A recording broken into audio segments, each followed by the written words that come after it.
Hey there, Magic One. Just before we get into your tarot reading, I wanted to jump in super quick, I promise, just with a few announcements for you.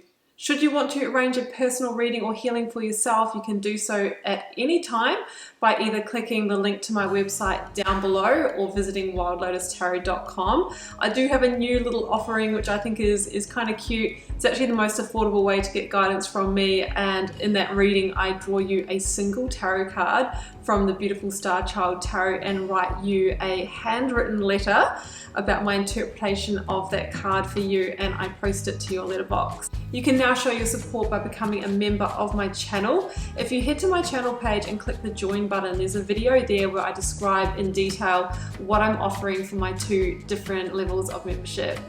Don't forget, the doors are always open to the initiation. That is my immersive Learn Tarot journey. You can sign up at any time and receive lifetime access to all of the learning materials, videos, online learning modules, practices, and in that course I am teaching my signature process to learn how to read tarot, not just from the head but from the heart, and go beyond the traditional card meanings, and how to put it all together and thread it into a story as well. So that's available at any time. I'll also link that down below for you. You can find me on Instagram if you'd like to stay connected and hear a little bit more about me. You can find the link down below, or you can find me at wild_lotus_tarot. I would love to have you over there with me as well. Till next time, sending you so much love and magic. Let's get on with your reading.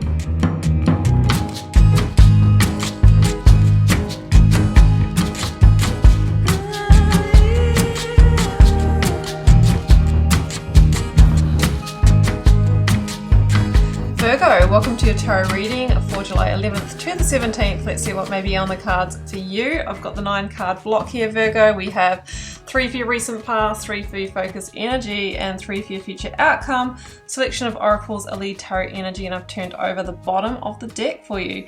Look at all the wands. 1, 2, 3, 4, 5. Okay, wands are about energy, action, passion. So it feels like it is a big time to take action, to change your energy, to explore new territory, and that territory is your happiness. Okay, so let's jump in here, Virgo. I have got you are living poetry. Now what I'm taking from this is like, you are the poet, you are the writer. What do you want the next chapter of your story to look like? What do you want the ending to look like? And what do you need to do? How might you change your story in order to get there? Something to think about. I've got collaboration of souls.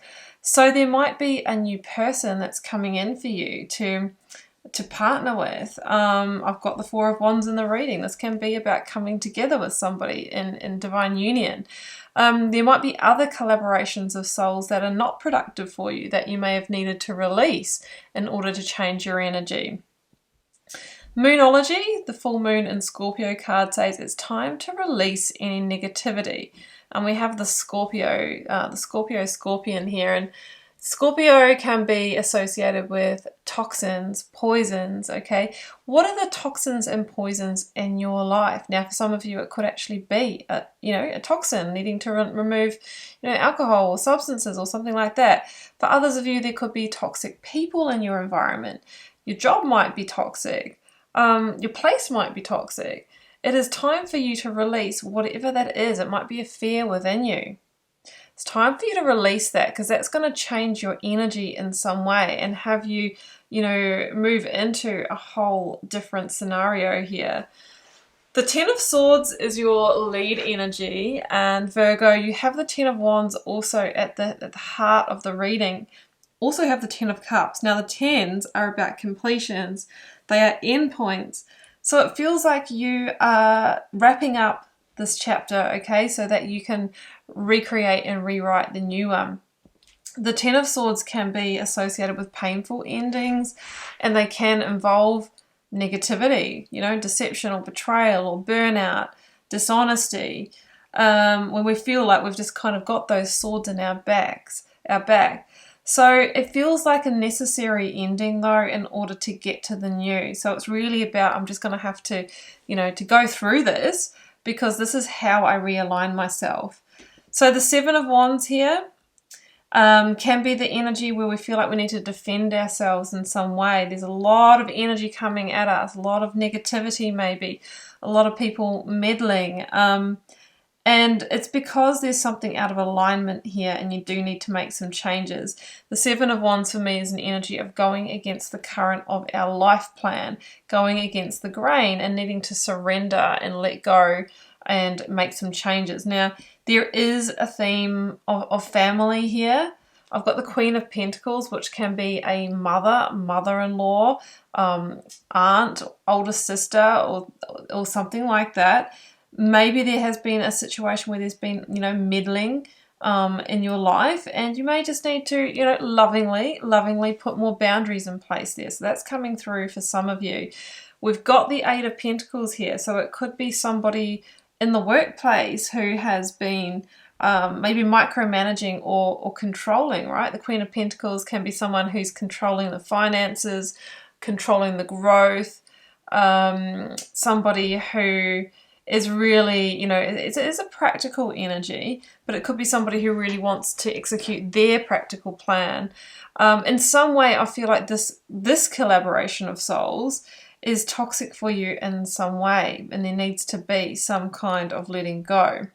So I feel that Five of Cups here, there's a sense of disappointment here.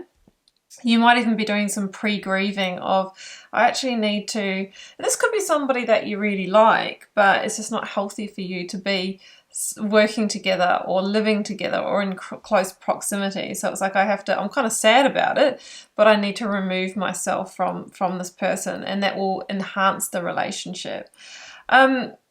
I also see that this is linked somehow to a new collaboration of souls. I see the Two of Cups right behind you here. So this situation, that the one that's gone toxic, could have been occupying a lot of time, effort, and energy that you could have been putting into family, finding a partner, engaging more with your partner. So that I often find there are so many linkages between our life areas, because our life force energy is the energy that we have to pour into work or love, is the same energy that's coming from the same well. So if it's running dry in one area, then it's probably running dry in the other. So it feels like this really needs to be addressed before you can move on to a new chapter in your life. Four of Swords is here, and I think you're trying to figure out a game plan here. This can be the energy of contemplation, looking for the clarity, looking for the Ace of Swords, looking for the right words maybe, looking for the right words to say, when and how to have this conversation. I see the Three of Swords bearing down on you. So it's like, I know I'm going to break a heart here, or there's going to be hurt, my own and the other person's. So I need to tread carefully here. But I can't carry this weight on my shoulders anymore. I can't carry the burden of this. I've carried it long enough. You might have been the one that was kind of like the person in the family that people would go to, the mediator, the mitigator. You might have been sort of the one keeping the stability, maybe even paying for things. It just feels like you've carried this weight of responsibility that you need to be released from, so that you can move into your happiness, or actually put time, effort, and energy into your own family. Like you might have one already, or you might be wanting to create one, but it feels like your energy is going off in another direction, in a direction that's really like not positive for you. So yeah, it's time to release those wands, and when you do, you're going to free up so much vital energy, Virgo, for you to be able to explore new terrain. So it will come to you, that aha moment of what to do will come to you. Now, if you haven't been doing that reflecting and taking that time out, then do so. Go for a walk in nature. Whatever puts you in the present moment, outside of the thoughts. That could be playing a musical instrument. It could be doing art. It could be exercise. It could be many different things. But you'll find that is when those ideas come in, those moments of clarity. So be paying attention to that. So I've got the Four of Wands, the Eight of Wands, and the Page of Wands down here. Now, this feels like good news to me. Some of you might have been wanting to relocate, to move away. And it could have been, that you're going to be leaving behind a family or parents or something like that, and they wouldn't be happy. Some of you might be wanting to put that distance between you. Now, if so, I do see that potentially that is going to happen. If that's something that you're wanting, then you should seek it. The Page of Wands is good news about exploring new growth, new territory, getting things moving again. And the Eight of Wands is change, like it's directional change. It's that writing that new chapter that changes the ending. And the ending is Four of Wands, Ten of Cups. Best life living, happiness, but it feels like there needed to be some kind of separation or detachment from some kind of negativity here in order for you to do that. Now, if you're seeing 1111, Virgo, the universe is really trying to get your attention. They're trying to guide you and lead you in some way. So do pay attention to this.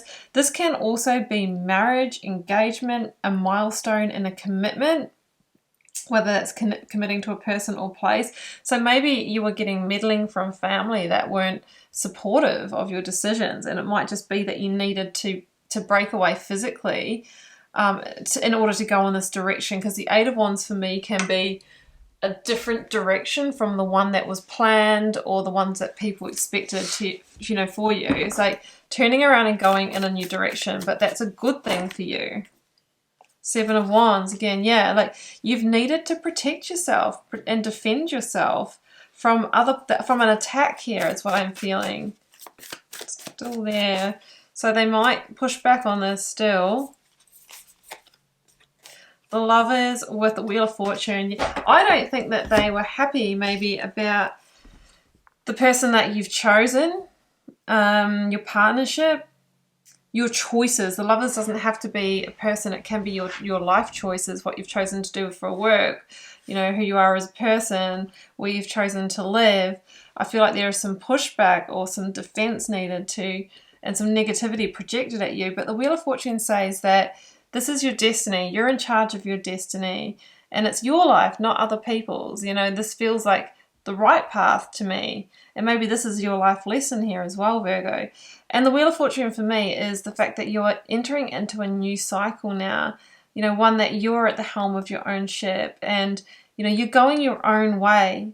And it feels like this week is some kind of milestone in that, based on this decision or this news that you're going to get, or this move that you're going to make. You're going to make something official, and you're going to deliver that news to whoever this person is up here, whether it's an employer or a family member or a partner.